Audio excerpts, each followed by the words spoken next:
This is problem 534 from Brigham and Houston's Fundamentals of Financial Management, Concise 10th edition.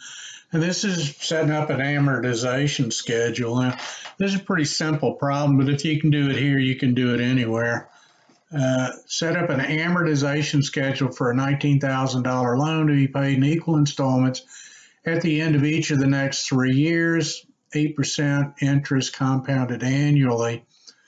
And so the first thing to do is calculate what the payments will be. Number of periods, rate, PV, FE, PMT. Okay, so what we want to know is what the payments are going to be. It's a 3-year loan. It's an 8% annual interest rate. We're going to get $19,000 today. After the third payment, we won't owe them any more money.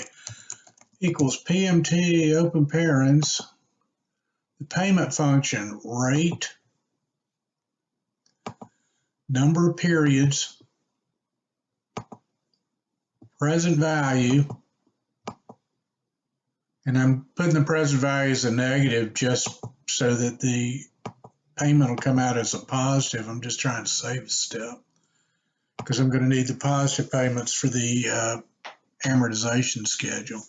But again, if I put this in as a positive number, it'll just make the payment a negative number because that's how Excel and calculators solve stuff.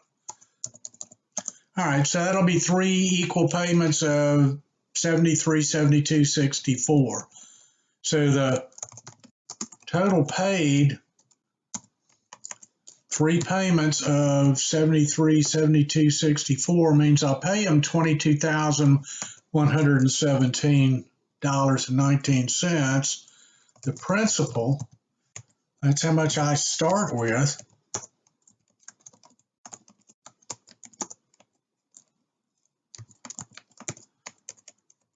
They give me $19,000, so the interest paid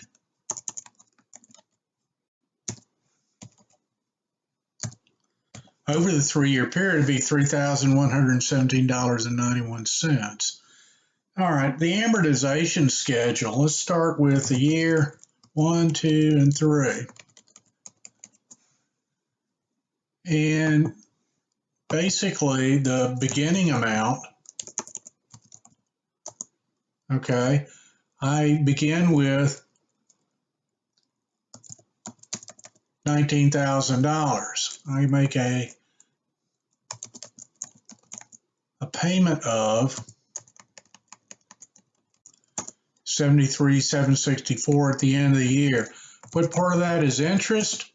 Well, the interest rate is 8%.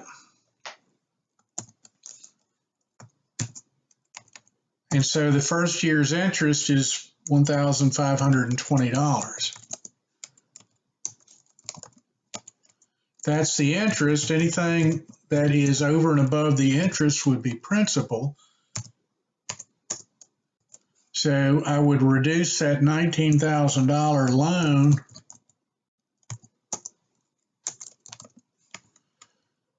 by 58.5264. So the ending amount of the loan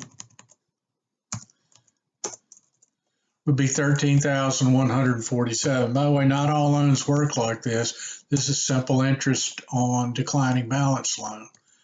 All right, so the payment's still going to be the same each period. But notice the interest goes down. That's because I'm paying 8% of what I still owe.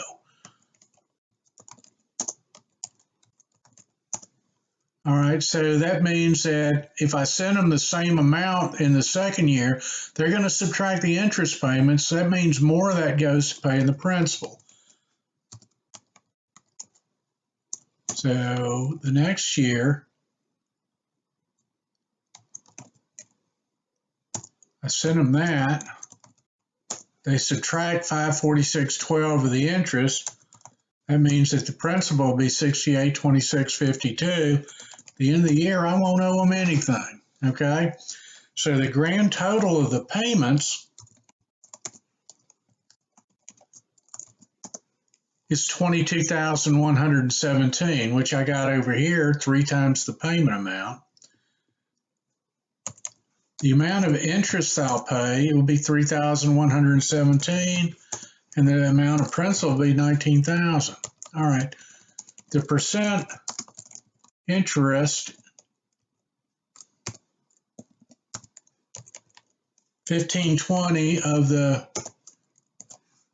first payment. It's about 21% in the first year, 14 in the second, 7% in the third. And the percent principal, 79, 86, and 93. Okay, so essentially, the reason the percentages change over time is that you're only paying interest on what you still owe. And that's how declining balance, simple interest on declining balance loans work. Again, caveat emptor, not all loans work that way. And what you really need to know is how that change, the type of loan that you're getting.